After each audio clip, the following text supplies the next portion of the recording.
Hello and welcome to the Amped EV podcast. My name is David Sickles. I am the editor for The Buzz. And I am Jason Morgan, content director for Fleet Equipment. And David, we're going to jump right into it today because this is cool. Yeah? This is so cool. Yeah. Okay. This is going to be cool. Yes. So we are going to connect with Nate Hill.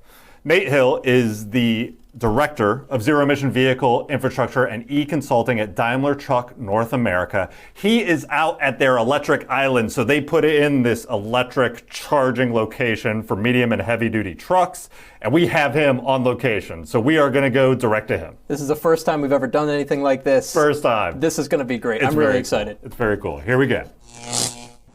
Hey Nate, thanks for taking the time. This is super cool. So you are out at the electric island in Portland. Show us around. Can you take us around? What are we seeing here? And kind of give us some of the equipment rundowns on the island over there.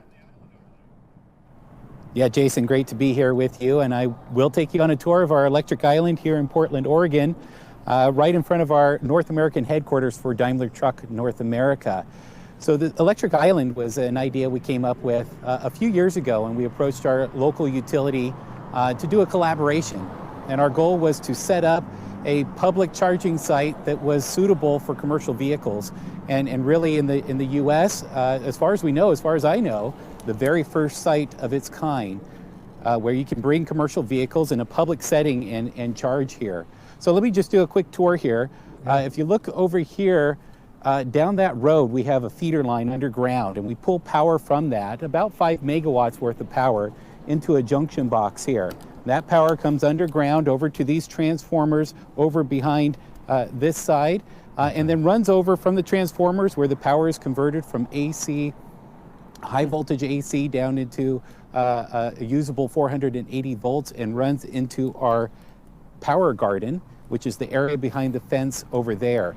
I won't take you into the power garden, but back there, I'll describe some of the things you would see there, which is a couple of switch gears, the big breaker boxes where you could flip the power on and off for the whole site, and then some power inversion units back there where you're converting from AC electrical power to DC power, and then that power comes out here to the dispensers.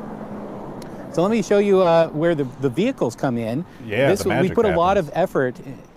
That's where the magic happens for sure. And we put a lot of effort into making sure that the vehicles can flow through this site easily. You can imagine if you're driving a big Class 8 vehicle, you could hear some of them in the background here.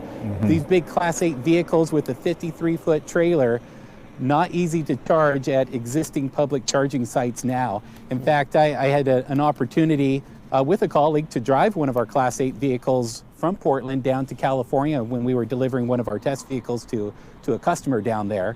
And we used existing public charging all the way down. Right. That was a difficult situation. Driving the vehicle was wonderful, but trying to pull into parking lots and downtown areas to get a top off on the vehicle, that was less than ideal. And really one of the reasons we were so inspired to build a site like this. So we do have room for 4 different vehicles to pull through, commercial vehicles to pull through at the same time, 4 lanes, and you could put a 5th in there as well. And these are full pull-through lanes, so we didn't want to have a situation where you're ever needing to back up a Class 8 or even Class 6 commercial vehicle. So wanted to have that easy ingress, easy exit from the site. We have quite a few different chargers set up here. And if you scan by and look at those chargers here, you'll notice that they're all different models. And there's a few reasons for that. The site was set up for a few reasons. One of those was to test many different charging models with our vehicles and make sure that we work out all the bugs and interoperability issues with those vehicles, so that our customers had confidence that the vehicles would work with a variety of different chargers. Also doing some benchmarking and wanted to demonstrate to our customers the variety of chargers that they have available to them. So currently we have 8 different charger models represented here. And from different brands that you would recognize. I won't go over all those brands, but different ones that you'd recognize as leaders in the industry.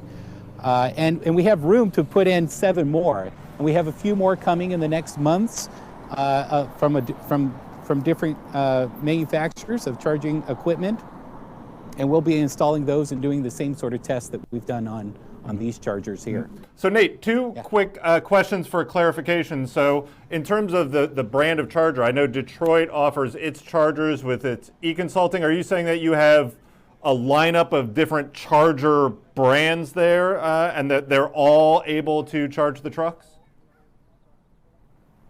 Yeah, that's correct. So we do have our Detroit eFill branded charger. This is a collaboration of electronics that we offer to our customers. And many of our customers choose those chargers, and it's very well designed and compatible with our vehicles. But there's infrastructure out there already that some of our customers have, and they have different chargers. And so we need to make sure that our vehicles work not just with our own chargers, but with the other charger brands out there as well. Very interesting. So when I'm pulling into this island, do I need to have a DTNA branded vehicle? Can any fleet vehicle park here and charge? Does it have to be a fleet vehicle? Could it be, a consumer branded vehicle? Yeah, that's a great question. So we designed this site to be open to the public and available to anyone that wants to charge here, as long as they're using either the CCS1 or the CHAdeMO charging protocols. And so that includes commercial vehicles. It includes not just the Daimler branded commercial vehicles, but any of the models out there that use one of those two charging standards. And it's open to the public. If you have a passenger car, you could pull in here and charge. And in fact, most of the charging sessions we see today are passenger vehicles coming in with their smaller vehicles, and they enjoy the wide lanes, easy access, and never having to back up just the same. So yeah, certainly open to the public for all uses. So what kind of charge times are we talking about with the different chargers? I mean, you got the EM2 back there, the Freightliner EM2. How long is the truck sitting there typically? What's the use case for the island?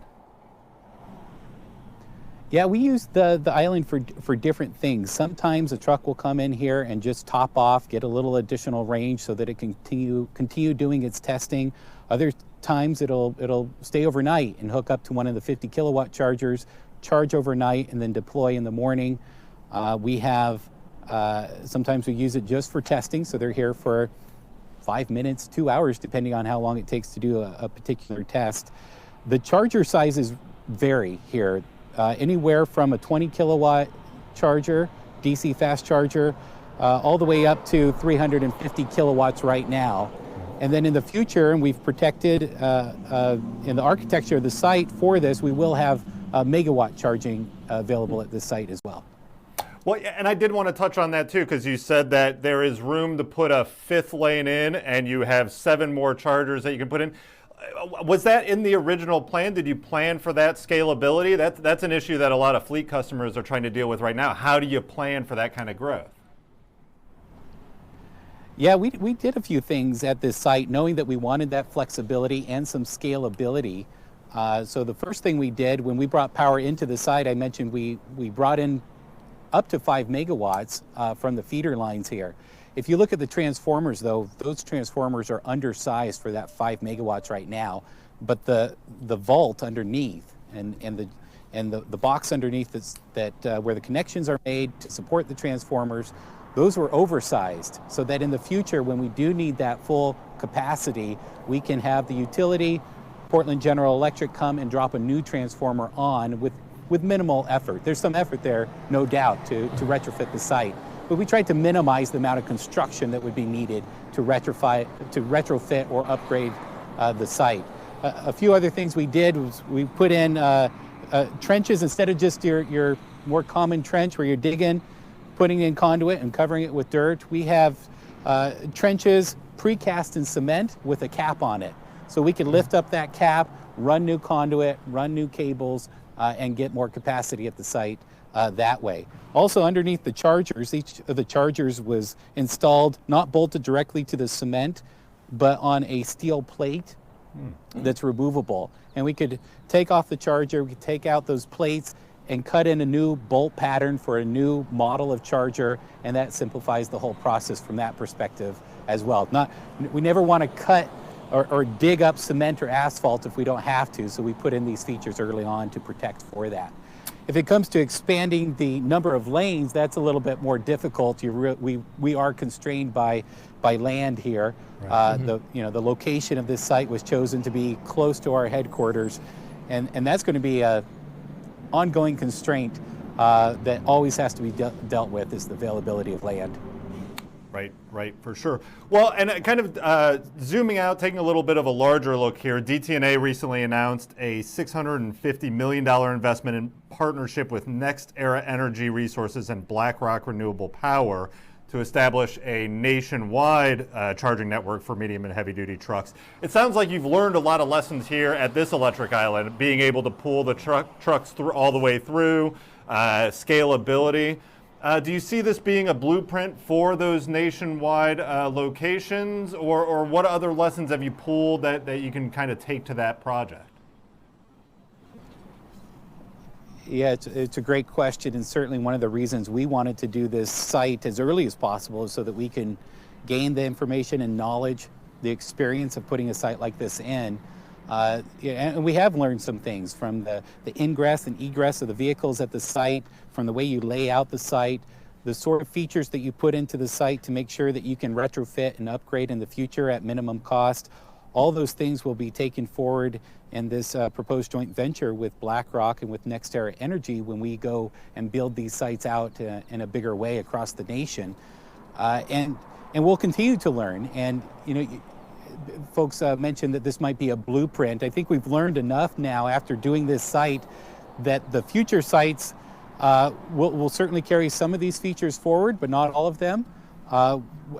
As an example, there's quite often we really wish we had a canopy, and we don't have a canopy out here. And that's something that we anticipated we might need, and now we know for sure, yeah, we definitely want to have a canopy. Those types of things we'll learn. Also, just in the way that we interact with the folks who are pulling into the site, how can we communicate with them, not just after they've pulled into a lane and started to interact with the chargers, but ahead of time? How can we not just instruct them ahead of time to pull into a certain lane if they want a certain charge, and maybe a reservation system as well.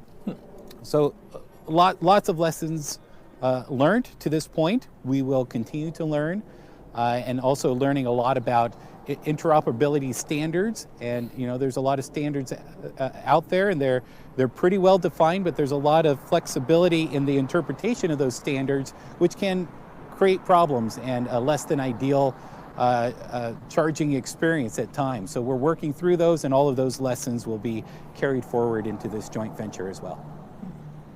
So Nate, you mentioned the canopy. Is that mainly to help against the weather, things like that, or is that also with ideas in mind like incorporating solar? Yeah, solar certainly can be incorporated that way, and we have different ideas about how best to incorporate solar in our sites going forward. But the canopy serves multiple purposes: protection from weather, for sure, just comfort for those who are using the site. And then also, all these chargers have screens on them, or most of them have screens on them. And sun glare is a real issue. Maybe not as much in Portland, because we get a lot of nice cloud cover that helps us with that. But in other sites, that can be a real issue at times. So, and it also just protects the chargers themselves from weathering, and it can extend the life of the chargers by protecting them from some of the weather events. So how do you see future nationwide charging network sites impacting the application of battery electric trucks that are kind of maybe tied to regional or return to home application? As we look this year to deploy our first vehicles, production vehicles, out in the wild, there's not a lot of public charging sites, and so our customers are primarily relying on infrastructure installed in their own depots, private infrastructure to support those needs. And in the future, I think you'll start seeing that shift as more public charging is available. As the charging speeds increase significantly, then customers will be able to and will rely more heavily on public charging. That won't always mean that they won't have private charging as well. As an example, you can think of many applications where they would charge all night on a slow charger, maybe a 20 or 40 kilowatt charger during the night.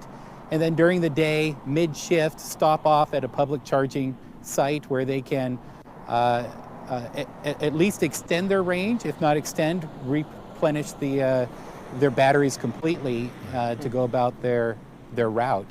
And so we see a hybrid of those situations, a mixture, and in some cases, when we do get the speeds up high enough and get into the megawatt charging level of charging speeds, there'll be applications where you only rely on public charging, and trying to get that charge time well under an hour so that it's not disruptive to your shift or to your route.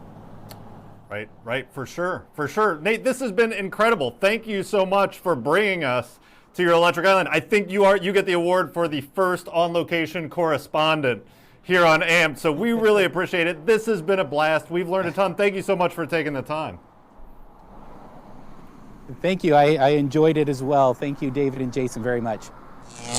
Oh, man, that so cool. That was awesome. That was awesome. There were trucks there. They were charging. Yeah. I mean, and a couple of things. Really cool how they had a bunch of different chargers there, right? Not just Detroit. They had a slew of them. I just assumed it would be all Detroit branded chargers. Right. But it's really interesting to hear, they are trying to advance this industry. So they're collecting this data, sharing it with their charging partners, trying to work out the kinks, trying to make sure that these fleets are comfortable with all these different brands of chargers. I think that's really, really smart of them. Dude, I am amped. I am also amped. So amped. I am more amped than I've been in a long time. This is great. Yeah, so cool to see it. See, I mean, all those little things, being able to pull the truck through, because you always see, I mean, even not too long ago, we had an episode where a car was charging and it's sitting at the bank. I took the picture. Yeah, that would not be possible for a truck. So you got to rethink your commercial absolutely. The pull through. I mean, really thinking about the infrastructure beyond just, I've got to install this charging station. Right. You're thinking about it from a driver's point of view, from your fleet's point of view, as far as how quickly can I get these trucks in and out. That another really smart move by DTNA. Right. Very cool. Well, that was awesome. That was great. We are both amped. I'm amped. Legitimately. Yeah, no, that was exciting. Thanks for watching, everyone. We will see you next time.